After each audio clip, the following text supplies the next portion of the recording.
역대하 14장 말씀 함께 나누겠습니다. 역대하 14장에서는 이 아비야가 죽고 이 아사가 왕이 되었습니다. 아사가 유다의 왕이 되었는데 아비야와 함께 아사도 하나님의 말씀을 따라 율법을 따라 백성을 다스리고 나라를 세워갔습니다. 우리가 우리 가정을 세우고 우리 교회를 세우는 좋은 방법이 뭐냐? 말씀대로 세워가는 것입니다. 말씀대로 하겠습니다. 말씀대로 시작했다가 실제로 삶의 구체적인 문제들에 적용할 때는 자기 생각으로 적용하는 사람들이 많습니다. 그래서 삶은 자기 마음대로 살면서 신앙생활은 하고 있다. 신앙생활은 교회 나와서 기도하고 말씀 보고 있는 것이 신앙생활이 아니라 그 말씀을 삶에 적용하고 그 기도를 삶에 적용해서 범사에 기도하고 범사에 감사하고 범사에 기뻐하는 것이 이것이 삶이 예배되게 하는 것이다 라는 거죠. 여러분 삶으로 예배하고 삶으로 하나님의 말씀대로 나아가시기를 주의 이름으로 축복합니다. 14장 1절에 아비야가 그 열조와 함께 자매 다윗성에 장사되고 그 아들 아사가 대신하여 왕이 되니 그 시대에 그 땅이 10년을 평안하니라 했습니다. 성경에 평안하다는 표현은 그 나라가 하나님께서 함께 하셨느니라 이렇게 해석할 수 있습니다. 그래서 아사가 통치하는 동안 10년 동안 평안했다. 하나님께서 그 나라를 든든하게 하시고 그에게 참된 평안을 주셨다 이렇게 해석할 수 있죠. 2절에 아사가 그 하나님 여호와 보시기에 선과 정의를 행하여 3절에 이방 제단과 산당을 없이하고 주상을 해파하며 아세라상을 찍고 4절에 유다 사람을 명하여 그 열주의 하나님 여호와를 구하게 하며 그 율법과 명령을 행하게 하고 5절에 또 유다 모든 성읍에서 산당과 태양상을 없이 하며 나라가 그 앞에서 평안함을 얻으니라 했습니다. 나라가 어떻게 평안하느냐? 하나님 말씀대로 행할 때에 나라가 평안했다. 근데 결국 하나님 말씀과 우상을 섬기는 것이 부딪히게 되어 있습니다. 그러니까 하나님 말씀대로 살면 우상을 찍어버리고 선과 정의를 행하면 2절과 3절이 대립되죠. 선과 정의를 행하면 주상을 해파하게 되어 있습니다. 제단과 산당과 주상을 해파하게 되어 있고 4절과 5절에 보면 율법과 명령을 행하니까 5절에 보면 산당과 태양상을 없이 하고 그렇게 하나님 평안함을 주셨다 이렇게 기록하고 있습니다. 그러니까 이게 이 아사 시대의 종교개혁입니다. 작은 종교개혁으로 우리가 볼 수 있는데 종교개혁을 하게 되면 어떻게 되느냐? 우상을 찍는 일부터 한다는 거예요. 우리가 하나님 말씀 앞으로 돌아오고 은혜를 받으면 받을수록 어떤 일을 해야 되냐? 내 안에 우상 삼고 내 안에 높아진 것들을 찍어버리는 일부터 해야 되는 겁니다. 이게 잘 안 되죠. 하나님 말씀을 듣고 하나님 앞에 은혜를 받았지만 계속 뭐가 있느냐? 내 생각이 남아있고 내 자아가 남아있고 나의 교만한 모습들이 남아있다. 어떤 사람은 말씀을 깨달았기 때문에 내가 다른 사람도 알지 못하는 걸 내가 더 깨달았구나. 그러면서 교만해집니다. 어떤 사람은 기도하고 남들이 듣지 못하는 내가 하나님의 음성을 더 들었구나. 내가 그렇게 해가 또 교만해지는 거예요. 찬양을 하는 사람들은 나는 다른 사람들보다 노래를 잘 부르고 찬송을 더 부르고 어떤 사람들은 심지어 제가 만나보니까 내가 찬송가를 거의 다 안다. 어떤 사람은 자기가 작곡을 몇 곡 했다. 그런 얘기를 하는 것 자체가 교만하진 않은데 많은 사람들이 그런 데 자기의 보람을 느끼고 그런 데 만족함을 느끼고 그게 정말 신앙의 어떤 잣대인 줄 착각하는 거예요. 여기 말씀에 나오잖아요. 우리의 신앙의 관점은요, 선과 정의에 있고 율법과 명령을 행하는 데 있다. 그렇게 해서 그렇게 행하면 어떻게 하냐? 우리 안에 오히려 세우는 게 아니고 무너지는 겁니다. 하나님의 말씀을 따라가고 선과 정의를 쫓아가면 우리 안에 무너짐이 일어나는데 무너짐이. 우리 안에 높아진 것들이 무너지고 자기를 사랑했던 것들이 무너지고 자기 생각을 쫓아갔던 것들이 무너져야 되는 거예요.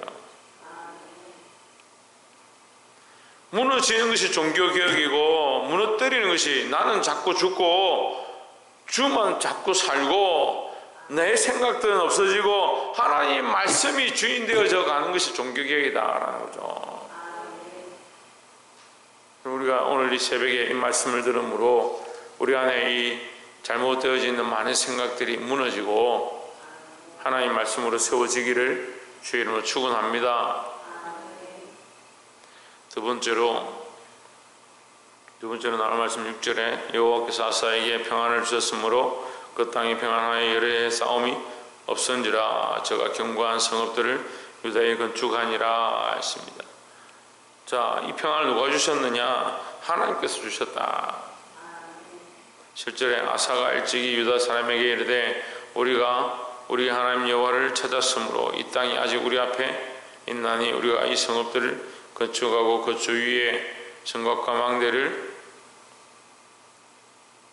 망대의 문과 빗장을 만들자. 우리가 주를 찾았으므로 주께서 우리에게 사방에 평안을 주셨느니라 하고 이에 저희가 성읍을 형통하게 건축하였더라 했습니다. 자, 이 7절에 보면 아사의 신앙이 나옵니다. 우리가 하나님을 의지했더니, 우리가 다른 것을 의지한 게 아니고 하나님을 의지했더니, 하나님을 의지하니까 어떻게 돼요? 사방에 평안을 주셨다. 누가 주셨느냐? 하나님 주셨다. 하나님을 의지하니까 하나님 평안을 주셨다. 여러분, 우리가 이 새벽 제단에 나와서, 이 기도하는 자리가 나와서 무엇을 기도합니까? 자기를 좀 기도하지 마세요.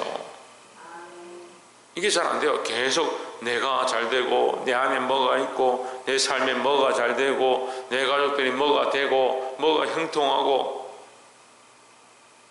이 아사의 기도의 방법 간단하게 기록되어 있지만 아사는 자기의 뭐가 잘 되고 뭐 어떻게 하고 이걸 구하는 게 아니고 하나님을 구했다. 여호와를 찾았다. 7절에 보십시오. 우리가 우리 하나님 여호와를 찾았으므로 하나님을 찾았다. 하나님 찾았다. 그래서 평안을 누가 주시냐? 하나님께서 주셨다. 우리가 구하고 구하는 것, 우리가 찾고 찾는 것, 우리가 두드리고 두드리는 것이 뭐냐? 하나님을 찾고 찾는 거예요. 기도가 깊어지면 깊어질수록 대표 기도자들 제가 요즘 책망 안 하는데 될 수 있으면 책망 안 하려고 하는데 자꾸 자기 말을 하고 자기 생각을 말하고 자기가 옳다라고 생각하는 기도를 하면 그게 대표 기도인 줄 착각하는 거예요. 근데 믿음이 깊어지면 깊어질수록 우리가 뭘 봐야 되냐면요, 믿음이 깊은 사람일수록 기도하면 기도하는 사람일수록 자기를 구하지 아니하고 하나님을 구해요. 자기를 찾지 아니하고 하나님을 찾는 거예요. 자기 뜻을 말하지 않고 하나님의 뜻을 말하는 거예요. 여러분, 우리가 정말 훈련되어지고 배워야 될 게 뭐냐? 하나님 구하고 하나님 찾는 것. 오늘 새벽 제단에 나와서 우리가 부르짖을 때 하나님 찾으십시오. 하나님을 구하십시오. 그래서 항상 하나님께 집중하도록, 우리가 모든 생각들을 하나님께 집중하도록, 그게 기도의 시작이다. 예배의 시작이다. 하나님께 집중하도록. 그래서 예수님께서 오셔서 뭐라고 합니까? 사람들의 관점은 이 산에서 해야 되냐, 저 산에서 해야 되냐, 예루살렘에 가서 예배해야 되냐. 아니라 하나님은 뭐요? 신령과 진정으로 예배하는 자를 찾으신다. 지금 이때다. 이때 신령과 진정으로 예배하는 것, 마음을 다하여 정성을 다하여 하나님을 찾는 것, 하나님을 바라보는 것, 그게 참된 예배다. 이 산이 아니고 이 성이 아니고 이 상황이 아니라 이 형식이 아니라 하나님을 찾는 것이다. 그래서 우리가 예배 가운데 예배의 성공은 뭐냐? 하나님을 발견하는 거예요. 우리의 초점과 관점은 하나님께로 집중하는 거예요. 그래서 처음 예배 오시면 하나님께 집중하십시오. 하나님, 내가 하나님 바라보길 원합니다. 더욱 하나님 바라보길 원합니다. 내가 더욱 하나님께 집중하기 원하고 더욱 하나님만 조명하기 원합니다. 하나님께만 바라보기 시작. 하나님께 모든 생각들을 집중하게. 그렇게 하면 당연히 우리에게 뭐가 일어납니까? 죄에 대한 발견들이 나는 거예요. 하나님 집중해서 하나님 바라보니까 내가 연약하게 살아온 내 모습이 부끄럽고 하나님 앞에 감히 갈 수 있는 그런 회개하는 거죠. 회개하고 나면 하나님께서 보여주시는 걸 따라 다시 기도하는 겁니다. 하나님께서 알게 하시고 내가 이렇게 살지 못했구나, 이렇게 걸어가야 되는구나, 이렇게 구해야 되는, 그럼 하나님 원하시는 대로 구하는 겁니다.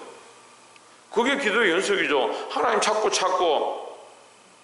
그 다음 회개하고, 그럼 하나님 보여주시는 걸 따라 구하고, 그래서 그 구하는 게 뭐예요? 내가 원했던 삶, 내가 바라했던 삶, 이렇게 되기 원합니다. 근데 하나님 원하시는 방향대로 보니까 이게 아니고 이렇게 하는 것이 하나님 뜻이구나. 그리고 하나님 원하는 대로 구하는 겁니다.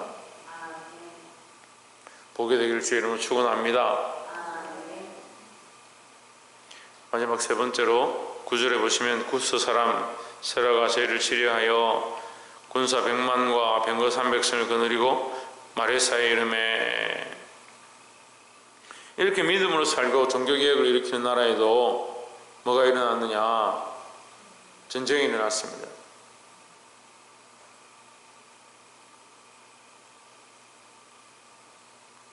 10절에 아사가 마저 나가서 마레사에 스바다 골짜기에 진치고, 11절에 그 하나님 여호와께 부르짖어 이르되 여호와여, 강한 자와 악한 자 사이에는 주밖에 도와주리가 없사오니 우리 하나님 여호와여, 우리를 도우소서. 우리가 주를 의지하오며 주의 이름을 위탁하옵고 이 많은 무리를 치려왔나이다. 여호와의 주는 우리 하나님이시오니 원컨대 사람으로 주를 이기지 못하게 하옵소서 하였더니 했습니다. 자, 이 아사의 신앙 고백이 나오죠. 우리가 전쟁하는데, 우리가 하나님을 의지하고 전쟁하는데, 우리가 만약에 지면 우리가 지는 게 아니고 우리가 하나님 편에 있는 것 때문에 하나님 지는 것 아니에요. 하나님, 우리 하나님이시여 원컨대 사람으로 주를 이기지 못하게 하옵소서, 이렇게 기도했습니다. 우리의 싸움은 혈과 육에 속한 게 아니에요. 혈과 육에 속한 게 아니니까 우리의 싸움이 아니죠. 하나님의 싸우십니다. 그래서 내가 믿음 안에 서 있지 못하고 내가 하나님 기쁘시게 하지 못하고 영적 싸움 가운데 지면은 내가 지는 게 아니고 하나님의 영광을 가리는 것이다. 그래서 우리가 오늘 하루 살아갈 때도 내가 이기는 것이 아니라 하나님이 이기고, 내가 승리하는 것이 아니고 하나님이 승리하시는 그 은혜가 저와 여러분 안에 있기를 주의 이름으로 축원합니다. 말씀을 맺겠습니다. 이 아사가 믿음으로 하나님 앞에 맡기고 하나님 앞에 기도함으로 말미암아 결국 하나님께 주신 참된 승리를 얻었습니다. 이 구스 사람들이 다 도망하고, 그들이 도망하면서 수많은 재물과 폐물들을 버리고 가서 노력하고 무강한 나라가 되어지는 그런 모습들을 보여주십니다. 그래서 이 고난으로 말미암아 때로는 우리가 흔들리고 어려움이 있지만 그 고난에서 빨리 가고 그 어려움을 이겨내면 더 믿음의 가정, 믿음으로 서갈 수 있는 겁니다. 사랑하는 성도 여러분, 이 모든 어려움들이 우리가 이겨내야 될 문제고 하나님 앞에 맡겨야 되고 하나님 앞에 집중해야 될 사실인 줄 기억하고 믿음으로 사시기를 주의 이름으로 축원합니다. 기도하겠습니다.